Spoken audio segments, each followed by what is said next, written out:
Hi everyone, welcome to RKM academy.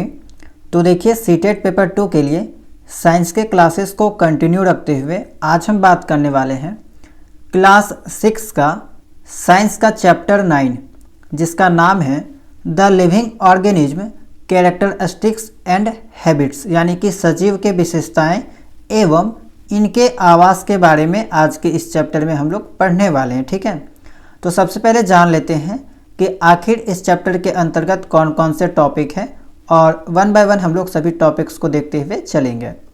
तो देखिए पहला जो टॉपिक है उसमें हम लोग जानेंगे जीवों के परिचय के बारे में। ठीक है, ऑर्गेनिज्म के बारे में कुछ बेसिक टर्म जानेंगे। उसके बाद हैबिटेट एंड एडेप्टेशन के बारे में जानेंगे, आवास और अनुकूलन किसे कहते हैं और किन जीवों के लिए किस तरह का आवास होता है, कैसा उनका अनुकूलन होता है, उनके बारे में जानेंगे। तो मुख्यतः जो ये पूरा चैप्टर है वो आपका हैबिटेट और एडेप्टेशन, यही दो टॉपिक के ऊपर रहने वाला है।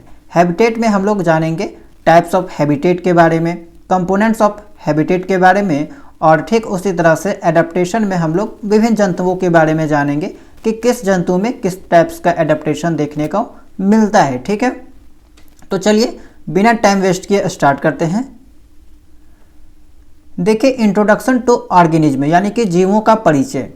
तो जीव किसको कहा जाता है, ऑर्गेनिज्म किसे कहते हैं, ये तो हमें मालूम है कि वे सभी वस्तुएं जिनमें जीवन के लक्षण पाए जाते हैं। जैसे अगर कोई चीज़ जो है ग्रोथ करेगा, रिस्पायरेशन करेगा, सेंसिटिविटी करेगा, ठीक है, रिप्रोडक्शन करेगा, तो हम लोग मानते हैं कि वो जो है वो एक तरह से जीव है, यानी कि वैसा चीज़, वैसा वस्तु जिसमें आपका जो है ग्रोथ होता है, वृद्धि होता है, श्वसन करता है, संवेदनशीलता पाई जाती है, प्रजनन का गुण होता है, उन्हें हम लोग जीव कहते हैं, लिविंग विंग्स के नाम से जानते हैं। जैसे कि मनुष्य हो गया, पशु हो गया, पक्षी, मछली, पौधे आदि सभी क्या हैं, जीव हैं। तो एक छोटा सा बेसिक सा डेफिनेशन है आपका जीव के बारे में, जिसके बारे में आप सभी को पहले से भी पता होगा। अब यहाँ पे इसके कुछ विशेषताएं हैं जिसके बारे में आपको मालूम होना चाहिए कि अगर हम किन्हीं वस्तु को जीव बोल रहे हैं तो जीव की कुछ विशेषताएं होती है कि जीवित प्राणियों को भोजन चाहिए, वायु चाहिए, जल की आवश्यकता होती है जीवन जीने के लिए। जीवित प्राणी गतिशील हो सकते हैं, जीवित वस्तुएं विकसित होती है, यानी कि ग्रो करती है समय के साथ। इनमें आपका जो है उत्तेजना पाई जाती है, ये प्रतिक्रिया देते हैं किसी चीज़ के प्रति। जीवित प्राणी जो है वो श्वसन करते हैं, रिस्पायरेशन करते हैं। इसके अलावा जो जीवित प्राणी होते हैं वो आपका वेस्ट को यहाँ पे बाहर निकालते हैं, एक्सक्रीशन का गुण उनमें पाया जाता है, एक्सक्रेटरी सिस्टम पाया जाता है। जीवित प्राणी जो है प्रजनन करते हैं, रिप्रोडक्शन करते हैं, अपने समान जो है वो संतान उत्पन्न करते हैं। इसके अलावा जीवित प्राणियों का एक निश्चित जीवन काल होता है, यानी कि लाइफ स्पैन जो है वो पाया जाता है। तो यहाँ पे कुछ मुख्य विशेषताएं हैं जिसके बारे में आपको मालूम होना चाहिए कि लिविंग ऑर्गेनिज्म की कुछ मुख्य विशेषताओं। ठीक है, ये हो गया आपका। अब देखिए हमारे चारों ओर की सभी वस्तुएं, चाहे वे जीवित हो या निर्जीव हो, हम उनको क्या कहते हैं कि वो हमारे पर्यावरण है, वो हमारा जो है वो इन्वायरमेंट है। उदाहरण के लिए ऊंट रेगिस्तान में रहते हैं, बकरी और याक पर्वतों में पाए जाते हैं, यानी कि हमारे चारों ओर आसपास जितने भी वस्तुएं पाई जाती है, चाहे वो आपका जीवित हो, निर्जीव हो, वो सभी क्या है, पर्यावरण है। ठीक है, इन्वायरमेंट के अंतर्गत आ जाती है। तो ये वाला तो आपका था कुछ बेसिक टर्म के बारे में, बेसिक्स जो है वो पॉइंट के बारे में। अब जो काम की बातें हैं, जहाँ से आपके एग्जाम में सवाल आता है, वो अब आपका स्टार्ट होने वाला है। सबसे पहले जानिए हैबिटेट किसे कहते हैं, आवास किसे कहते हैं। तो देखिए हम लोग इंसान जो है, हम लोगों का आवास क्या है, घर है, हम लोग घर में रहा करते हैं। तो उसी तरह से विभिन्न जीव जंतुओं का भी आवास होता है। जिस स्थान पर कोई पौधा या जानवर रहता है, ठीक है, उसे उसका आवास कहते हैं, हैबिटेट कहते हैं। जिस तरह से हम इंसानों का आवास क्या है, घर है, तो उसी तरह से जानवरों का, पौधों का आवास क्या हो सकता है, या तो जंगल हो सकता है, ठीक है, जहाँ पे वे रहते हैं, तो उसी को हम लोग हैबिटेट कहते हैं। हम लोगों का हैबिटेट क्या है, घर है। आवास जीवों को वायु देता है, जल देता है, भोजन, आश्रय और अन्य आवश्यक चीज़ें जो प्रदान करता है, प्रोवाइड करता है। विभिन्न प्रकार के पौधों और जानवर अलग अलग आवासों में रहते हैं। ठीक है, उदाहरण के तौर पे पर्वत हो गया, घास भूमि, रेगिस्तान, तालाब, झील, नदी, महासागर, समुद्र। तो इन सभी जगहों में कोई ना कोई जीव रहा करते हैं और ये सब चीज़ क्या है, कि उनके आवास का नाम है। ठीक है, तो ये सभी आवास के नाम है। तो उम्मीद करते हैं कि आवास के बारे में आपको समझ में आ गया होगा कि जिस भी स्थान पर कोई पौधा या जानवर रहता है उसको हम लोग आवास के नाम से जानते हैं। टाइप्स ऑफ हैबिटेट, आवास के प्रकार तो मुख्यतः दो टाइप्स में बांटे जाते हैं। एक होता है स्थलीय आवास और दूसरा होता है जलीय आवास। ठीक है, या तो जो जीव जंतु हैं वो स्थल में रहा करेंगे या फिर जल में रहा करेंगे। तो इसी आधार पे दो भागों में बांटा गया है, स्थलीय आवास और जलीय आवास। जो पौधे और जानवर भूमि पर रहते हैं, जमीन पर रहते हैं, वे स्थलीय आवास में पाए जाते हैं, जैसे कि ग्रासलैंड्स हो गया, डिजर्ट हो गया, फॉरेस्ट, माउंटेन्स, ये सब क्या है, स्थल है। और जो भी जीवित जंतु जो है यहाँ पे रहते हैं, ये चीज़ उनका क्या हो गया, आवास हो गया। तो इसको हम लोग क्या कहेंगे, स्थलीय आवास। एक्वेटिक हैबिटेट, वैसा जो पौधे और जानवर जल में रहते हैं वे जलीय आवास में पाए जाते हैं। यानी कि जलीय आवास में क्या क्या आ जाएगा, तालाब हो गया, नदी हो गया, झरना हो गया, महासागर हो गया। तो ये सब क्या है आपका एक्वेटिक हैबिटेट। तो मुख्यतः दो भाग में बांटा गया है, टेरेस्ट्रियल हैबिटेट और एक्वेटिक हैबिटेट। अब देखिए आवास के कुछ घटक हैं, ठीक है, कंपोनेंट्स ऑफ हैबिटेट। यहाँ से भी सवाल देखे गए हैं। हर आवास में जैविक और अजैविक दोनों प्रकार के घटक पाए जाते हैं। ठीक है, जितने भी आपका हैबिटेट होते हैं वहाँ पे मुख्यतः दो ही चीज़ पाया जाएगा, या तो लिविंग थिंग्स पाया जाएगा या फिर नॉन लिविंग थिंग्स पाया जाएगा। तो जो आपका लिविंग थिंग्स होता है उसी को हम लोग बायोटिक कंपोनेंट्स के नाम से जानते हैं। जो हमारा नॉन लिविंग थिंग्स होता है उसको हम लोग एबायोटिक कंपोनेंट्स के नाम से जानते हैं, यानी कि जैविक घटक और अजैविक घटक। आवास में पाए जाने वाले जीवित तत्व जैसे पौधे हो गए, जानवर हो गया, इसे हम लोग जैविक घटक कहते हैं। और आवास में पाए जाने वाले निर्जीव तत्व जैसे चट्टान हो गया, मिट्टी हो गया, वायु, जल, सूर्य का प्रकाश, ये सब क्या है, अजैविक घटक है। ठीक है, तो देखिए मैंने नोट्स को इतने बेहतरीन ढंग से डिजाइन ही किया है कि आप स्वयं भी स्वतः पढ़िएगा तो आपको सभी चीज़ें बहुत ही बेहतरीन ढंग से स्वयं समझ में आ जाएगी। ठीक है, चलिए अगला टॉपिक क्या है, वो है आपका एडेप्टेशन, अनुकूलन। तो अनुकूलन का क्या अर्थ है, तो पौधों और जानवरों के शरीर में ऐसे विशेष लक्षण पाए जाते हैं जो उन्हें अपने आवास में जीवित रहने में मदद करते हैं। ठीक है, यानी कि अब यहाँ पे बात किया जा रहा है एक लक्षण से, कि जंतुओं में जो लक्षण पाया जाता है, जो गुण पाया जाता है, ठीक है, जो उनको उनके आवास में जीवित रहने में मदद करता है, उसी को हम लोग एडेप्टेशन के नाम से जानते हैं। किसी विशेष आवास में रहने के लिए पौधे या जानवर में पाए जाने वाले विशेष लक्षणों को अनुकूलन कहा जाता है। तो अनुकूलन किसे कहेंगे, कि पौधे या जानवर में पाए जाने वाले विशेष लक्षण, ठीक है, जो गुण, उसी को हम लोग क्या कहेंगे, अनुकूलन कहेंगे। जीवों का अनुकूलन उनके आवास के प्रकार पर निर्भर करता है। ठीक है, हम लोग इस चैप्टर में यहाँ पे पढ़ने वाले हैं विभिन्न जीव जंतुओं के बारे में और उनके यहाँ पे जो है वो एडेप्टेशन के बारे में, कि किस जीव जंतु में या फिर किस जंतु या किस पौधे में किस टाइप्स का गुण पाया जाता है। ठीक है, जैसे कि मान लीजिए रेगिस्तान के पौधे और जानवरों में किस टाइप का एडेप्टेशन देखने को मिलता है, या किस टाइप्स का सिम्टम्स, किस टाइप्स का लक्षण देखने को मिलता है, वो देखिए। पहला है आपका कैक्टस। ठीक है, कैक्टस। तो कैक्टस क्या है आपका, cactus is the most common plant found in the dessert, यानी कि बहुत ही साधारण पौधा है जो कि रेगिस्तान में पाया जाता है। और इनमें कुछ लक्षण पाए जाते हैं, जैसे कि कैक्टस की लंबी जड़ें होती है जो दूर तक फैले क्षेत्र से जल अवशोषित करती है। चूँकि रेगिस्तान में जल की तो कमी होती है ना, इसी कारण से जो इसकी जो जड़ें होती है वो आपका दूर तक फैला रहता है और ये जल का अवशोषण करता है। नॉर्मल पौधा जो हम लोग के एरिया में उगता है वो तो आपका रेगिस्तान में नहीं उग सकता, वहाँ पे वो जाके क्या हो जाएगा, मर जाएगा। तो वहाँ पे जो भी पौधे उग रहे हैं उनमें एक विशेष तरह का लक्षण पाया जाता है। ठीक है, इसकी पत्तियां कांटों के रूप में प्रवर्तित होती है जिससे वाष्पोत्सर्जन द्वारा पानी का नुकसान ना हो। तो इसकी जो पत्तियां होती है वो कांटे की तरह होती है, बहुत ही इसका जो सरफेस एरिया है वो बहुत कम होता है, ताकि जो ट्रांसपायरेशन द्वारा जो पानी का नुकसान होता है, ठीक है, जो वाटर वेपर बन के उड़ता है उसका यहाँ पे बहुत कम हो जाए और पानी का नुकसान जो वो नहीं हो। तो भगवान ने इसको कुछ इस तरह से डिजाइन ही किया है ताकि ये जो डिजर्ट एरिया में सर्वाइव कर सके। इसकी तना ही प्रकाश संश्लेषण करता है और जल को संग्रहित करता है। ठीक है, इसकी जो तना होती है उसमें आपका प्रकाश संश्लेषण होता है, यानी कि भोजन बनाने का जो प्रक्रिया है इसका स्टेम में होता है, तना में होता है, और यही तना में जो है इसका जो वो पानी स्टोरेज होता है। इसके तने पर मोटी मोमी परत यानी कि वैक्सी लेयर होती है जो वाष्पीकरण से जल की हानि को रोकती है। तो ये सभी गुण है आपका कैक्टस का। ठीक है, ऊँट के बारे में जानिए। ऊँट भी रेगिस्तान में रहने वाला जीव है। तो ऊँट की जो टांगे होती है वो लंबी होती है, उसके शरीर को गर्म रेत से ऊपर रखती है। और लंबा होने का रीज़न क्या है कि गर्मी के दिनों में जो है वो रेत बहुत गर्म होता है और ये गर्मी इसके शरीर तक ना पहुँचे, इसी कारण से इसकी जो टांगे हैं वो भगवान ने इनको बहुत लंबी दी है। ऊँट कई दिनों तक बिना पानी के रह सकता है। इसकी कुबर में चर्बी फैट जमा रहती है जो उसे भोजन के बिना जीवित रहने में मदद करती है। तो यहाँ पे जो हम्प बना रहता है और यहीं पे जो पानी वगैरह स्टोर किया रहता है, स्टोरेज ये लोग करते हैं, ठीक है, और खाना वगैरह स्टोरेज करते हैं ताकि लंबे समय तक इसका यूज किया जा सके। ऊँट रेतीले तूफान के समय अपनी नाक के छिद्र बंद कर सकता है, ठीक है। ये गुण इनको मिला है कि जब तूफान वगैरह चलता है, धूल कण वगैरह उड़ते हैं, तो ये अपने नोस्ट्रिल को जो है वो बंद कर सकता है। It has long thick eyelashes to protect the eyes from sand. अब भगवान ने इसको जो है यहाँ पे आईलेसेस भी दिए हैं ताकि तूफान या आंधी आए रेगिस्तान में तो ये अपने आँखों के लेसेस को जो है बंद कर सकता है, आईलेसेस को बंद कर सकता है ताकि धूल कण जो इनके आँख पे ना पड़े।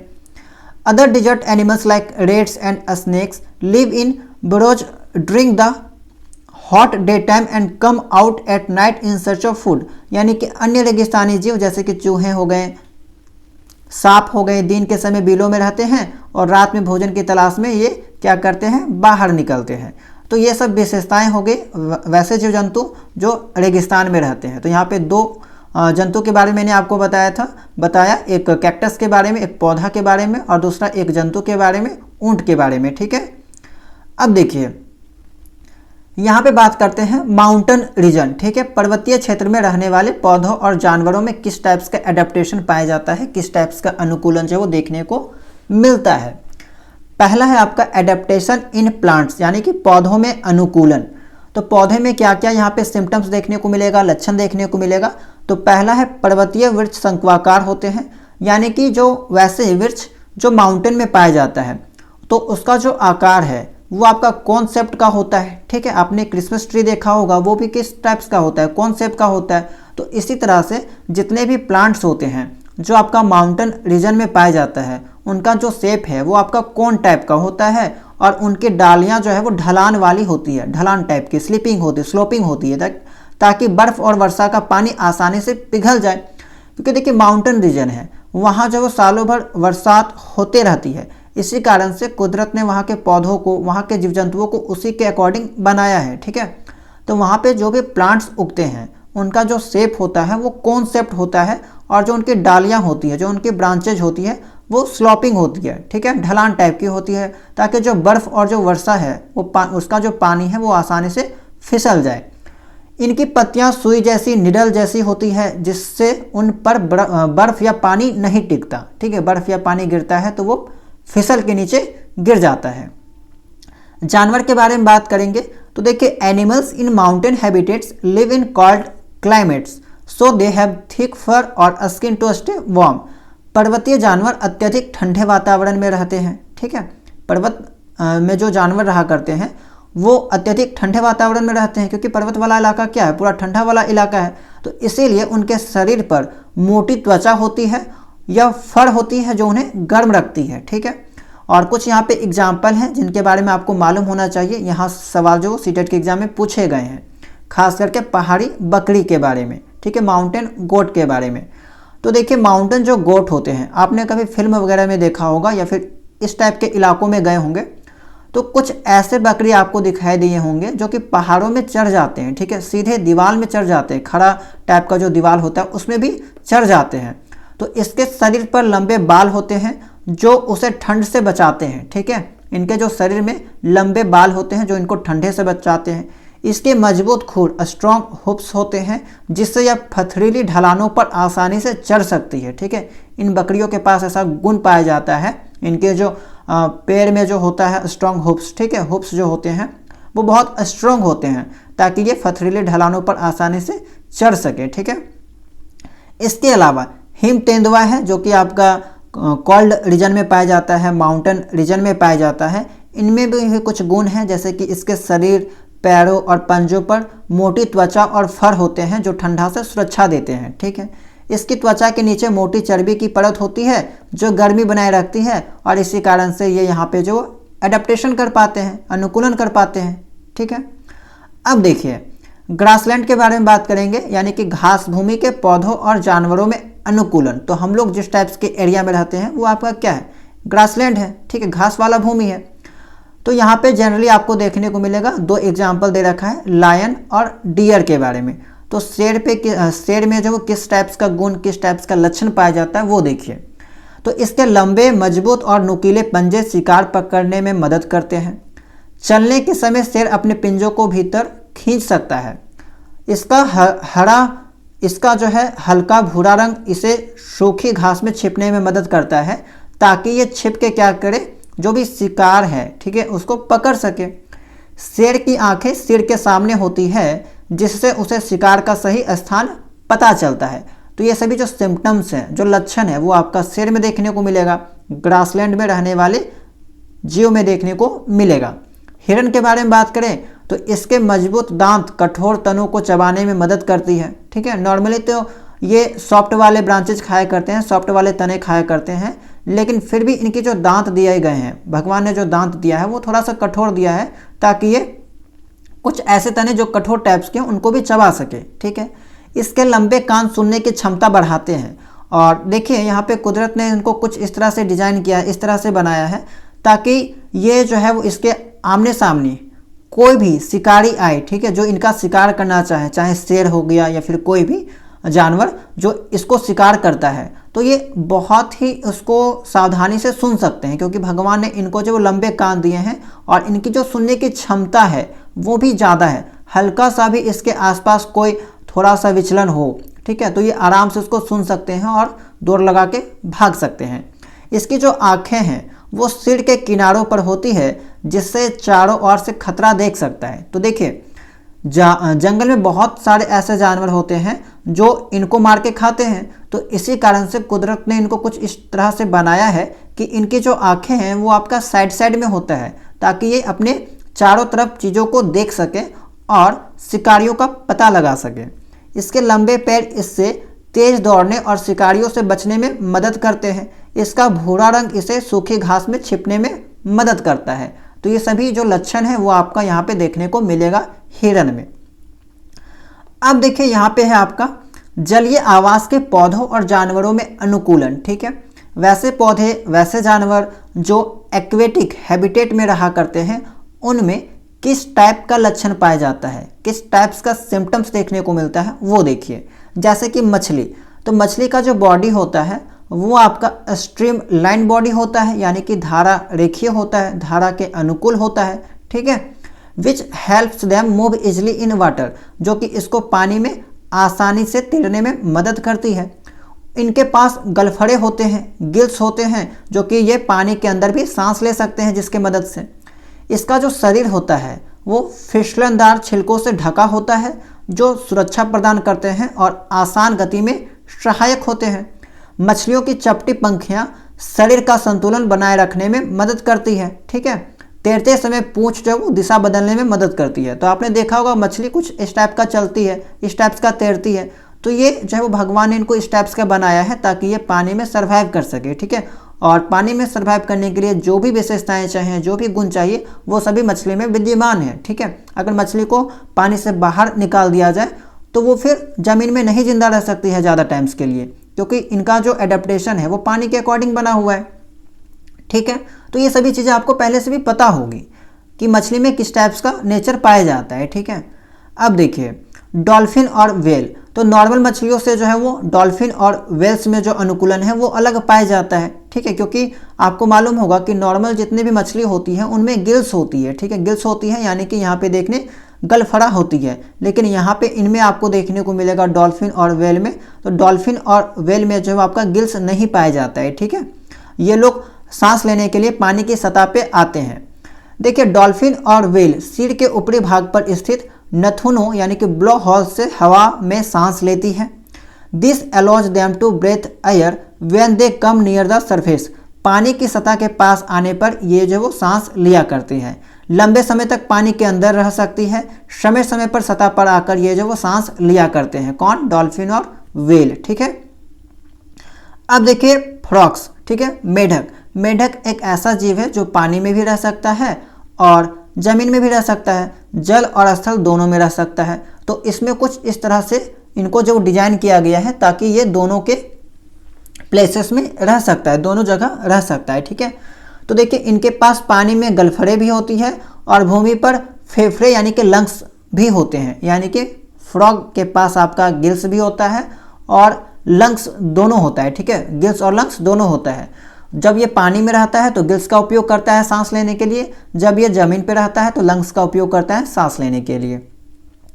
Frogs spend most of their time on land but return to water to lay eggs, ठीक है, यानी कि अधिकांश जो समय है वो मेढक जमीन पर बिताया करता है, भूमि पर बिताया करता है, लेकिन जब अंडे देने का समय आता है या फिर अंडा देना चाहता है तो ये आपका पानी में वापस लौट जाता है। इसके अलावा दे हैव वेब्ड फीट, यानी कि झिल्लीदार पैर पाया जाता है। मेढक का पैर आपने देखा होगा कि झिल्लीदार पैर जो है वो इनमें पाया जाता है, जो कि पानी में तैरने के लिए इनको जो है वो सहायता करता है। अब देखिए स्क्विड और ऑक्टोपस। स्क्विड और ऑक्टोपस क्या है? एक ऐसा जीव जो कि समुद्र में पाया जाता है, ठीक है। यहाँ पे दो फिगर देख सकते हैं आप। ये आपका स्क्विड का फिगर है, ठीक है। स्क्विड एक जीव है जो कि समुद्र में पाया जाता है, और ये आपका ऑक्टोपस है, ठीक है, ये भी आपका समुद्र में पाया जाता है। और देखिए इनका जो शरीर होता है वो आपका स्ट्रीमलाइन बॉडी नहीं होता है, ठीक है, यानी कि मछली के जैसा तो आप नहीं देख सकते हैं। मछली का शरीर किस टाइप का होता है? देखिए आगे भी आपका कम होता है, यानी कि बीच में जो है वो इनका बॉडी का जो कह सकते हैं एरिया जो है वो ज़्यादा होता है और साइड साइड में कम होता है। मछली का धारा के अनुकूल होता है, लेकिन इनका शेप अगर आप देखिएगा तो इनका जो शेप है वो सूडोल टाइप का नहीं है, स्ट्रीमलाइन बॉडी नहीं है। तो अब ये कैसे जिएंगे और कैसे ये पानी में सर्वाइव करेंगे, कैसे तैरेंगे? तो देखिए महासागर की गहराई में समुद्र तल के पास रहते हैं, ये सब अपने पास आने वाले शिकार को पकड़ते हैं। तो ये सब मछली की तरह तैरते नहीं हैं, तैरते हैं लेकिन मछली के जैसा जो है वो ये सब नहीं तैर सकते, ठीक है। तो इनकी कुछ विशेषताएं हैं कि महासागर की गहराई में ये पाए जाएंगे, समुद्र तल के पास बहुत अंदर, ठीक है, अपने पास आने वाले शिकार को ये सब पकड़ते हैं, और कहा जाए तो उसी से ये लोग जो जीवन यापन करते हैं समुद्र के नीचे। नेक्स्ट आपका एडेप्टेशन इन एक्वेटिक प्लांट्स, यानी कि वैसे पौधे जो कि जल में रहा करते हैं उनमें कौन कौन सी विशेषताएं पाई जाती हैं, किस टाइप्स का एडेप्टेशन देखने को मिलता है। तो देखिए जलीय पौधों की जड़ें जो वो छोटी होती है और कम लंबी होती है। जड़ों का मुख्य कार्य पौधे को स्थान पर स्थिर रखना है। तो चूंकि देखिए यहाँ पे पानी तो पहले से है, तो इसी कारण से इनकी जो जड़ें होती है वो छोटी होती है, और वैसा पौधा जो जमीन पे पाया जाता है उनको पानी चाहिए, जमीन के अंदर से उनको पानी चाहिए होता है, इसलिए उनकी जड़ें लंबी होती है। लेकिन तालाब में या फिर कोई भी वाटर सोर्स में जो प्लांट्स उगते हैं उनकी जड़ें जो वो छोटी होती है, कम लंबी होती है। जड़ों का मुख्य कार्य क्या है? बस इतना मुख्य कार्य है कि ये जो पानी में इसको स्थिर रखना। तने जो वो खोखले होते हैं, लंबे होते हैं और हल्के होते हैं, और ताकि ये जो है वो पानी की सतह पर आसानी से तैर सके। एग्जाम्पल के तौर पे आप कमल का जो है ये तना देखिए, वो बहुत खोखला होता है, हल्का होता है। जल के नीचे डूबे पौधों की पत्तियां जो है पतली और नेरो टाइप का होता है, संकरी होती है, इससे पानी आसानी से उनके बीच से जो वो गुजर जाता है। तो ये सभी विशेषताएं थी आपके कुछ जीव जंतुओं के बारे में जिनको हम लोग एडेप्टेशन के नाम से जानते हैं, और इस चैप्टर में आपका इतना ही पढ़ना था। तो एक छोटा सा और कहा जाए तो बहुत ही इंपॉर्टेंट चैप्टर है आपके एग्जाम के पॉइंट ऑफ व्यू से, इसीलिए इसको बार बार रिवीजन करते रहिएगा, ठीक है। और चलिए हम लोग यहाँ पे कुछ सवाल को देख लेते हैं ताकि आपका जो पूरा कॉन्सेप्ट क्लियर हो जाए और आपको आइडिया लग जाए कि किस टाइप के सवाल जो एग्जाम में बनते हैं, ठीक है। तो आपका जो थ्योरी था वो आपका यहीं पर समाप्त होता है। चलिए देखते हैं पहला सवाल। तो देखिए पहला सवाल है हमारा कि पौधों और जीवों में एडेप्टेशन के संदर्भ में निम्नलिखित कथनों पर विचार कीजिए। पौधों और जीवों के विशिष्ट लक्षण एवं स्वभाव जो उन्हें एक आवास विशेष में रहने के अनुकूल बनाते हैं, उन्हें हम लोग अनुकूलन या एडेप्टेशन के नाम से जानते हैं। तो बिल्कुल सही बात है। मैदानी क्षेत्र के एक व्यक्ति को ऊंचे पहाड़ी क्षेत्र में तीव्र गति से सांस लेनी पड़ती है, परंतु थोड़े दिनों बाद वह सहज हो जाता है। यह अनुकूलन का सटीक उदाहरण है। उपयुक्त कथनों में से कौन सा सही है ये आपको बताना है। तो देखिए पहला जो स्टेटमेंट है वो तो आपका सही है। मैंने आपको बताया था कि जीवों का एक विशिष्ट लक्षण या स्वभाव जो उनको उनके आवास में रहने के लिए अनुकूल बनाता है, उन्हीं को हम लोग क्या कहते हैं? अनुकूलन कहते हैं। तो ये बात बिल्कुल सही है। लेकिन यहाँ पे अगर देखा जाए तो मैदानी क्षेत्र में एक व्यक्ति को ऊंचे पहाड़ी क्षेत्र में तीव्र गति से सांस लेनी पड़ती है, परंतु थोड़े दिनों के बाद वह सहज हो जाता है, यानी कि उसके अकॉर्डिंग जो है वो यहाँ पे ये ढल जाता है। तो इसको हम लोग अनुकूलन नहीं कहेंगे, इनको हम लोग जो है एडेप्टेशन के नाम से नहीं जानेंगे। तो ये फिर ये क्या चीज़ है, तो ये है आपका अक्लाइमेटाइजेशन। देखिए, एक होता है एडेप्टेशन, एक होता है अक्लाइमेटाइजेशन। यानी कि अगर यहाँ पे बात किया जाए तो एक होता है अनुकूलन और एक होता है आपका पर्यानुकूलन।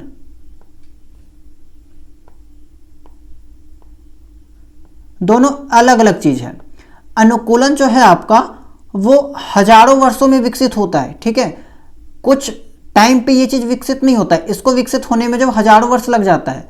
लेकिन पर्यानुकूलन क्या होता है, इसको विकसित होने में थोड़ा समय लगता है, कहा जाए तो बहुत ही शॉर्ट टर्म, ठीक है। इसको हम लोग इसीलिए शॉर्ट टर्म एडजस्टमेंट के नाम से भी जानते हैं कि कुछ दिन कहीं और रहा, किसी दूसरे जगह पे रहा और उसके अकॉर्डिंग अगर वो चीज़ ढल जाता है तो उसको हम लोग पर्यानुकूलन कहते हैं, ठीक है। अक्लाइमेटाइजेशन के नाम से जानते हैं, ना कि ये अडेप्टेशन है। तो यहाँ पे आपका जो है ऑप्शन नंबर 2 जो है वो गलत हो जाएगा। तो यहाँ पे देखिए ABCD, तो इसके अकॉर्डिंग यहाँ पे केवल 1 जो सही होगा, ठीक है। अगला सवाल है आपका, किसी सजीव का परिवेश जिसमें वह रहता है उसको हम लोग आवास के नाम से जानते हैं, ठीक है। आवास में विभिन्न घटक उपस्थित होते हैं, इन घटकों के संदर्भ में निम्नलिखित कथनों पर विचार कीजिए। तो 2 घटक के बारे में मैंने आपको बताया था, जैविक घटक और अजैविक घटक। तो उसी के बारे में कुछ स्टेटमेंट दे रखा है जिसको आपको चेक करना है और बताना है कि कौन सा सही है। तो किसी आवास में पाए जाने वाले सभी जीव, चाहे पौधे हो या जंतु हो, उसके जैव घटक हैं, यानी कि बायोटिक कंपोनेंट्स है। तो बिल्कुल सही बात है, मैंने आपको बताया था कि जितने भी जीव होते हैं वो सभी जीव आपका बायोटिक कंपोनेंट्स के अंतर्गत आ जाते हैं, और जितने भी आपके निर्जीव वाले चीज होते हैं वो आपका अजैव घटक के अंतर्गत आ जाएंगे। तो ये आपका बिल्कुल सही बात है।